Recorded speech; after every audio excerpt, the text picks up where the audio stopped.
সবার প্রথমে বলে নিচ্ছি, আমি তো বাড়ির বাইরে আছি, পুরীতে আছি, এখানে একটু আওয়াজ হবে, প্লিজ একটু মানিয়ে নিও। তো যাই হোক, দেখো পুরী সমুদ্রে ঢেউ খেয়ে এসে এখানে চলে গেছিলাম খাওয়ার জন্য।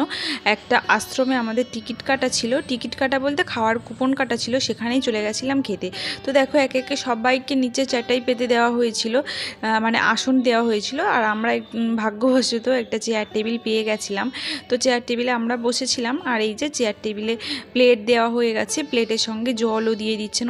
ওনাদের ব্যবহার যেমন খুব ভালো, তেমন ব্যবস্থাও ভালো। তো প্রথমে অন্নভোগ দিয়ে শুরু করেছিল, অন্নভোগের মধ্যে মুগ ডাল, আলু আর কালো জিরে দিয়ে সেদ্ধ মতো করা, ওটাও অন্নভোগ বললো। তারপরে দিয়েছিল মুগ ডাল, সঙ্গে দিয়েছিল থোড়ের তরকারি, তারপর দিয়েছিল পাঁচমেশালি একটা সবজি, তারপর পনির দিয়েছিল, আর দিয়েছিল টমেটোর চাটনি, দিয়েছিল পায়েস, মিষ্টি। এটাই 100 টাকার কুপন।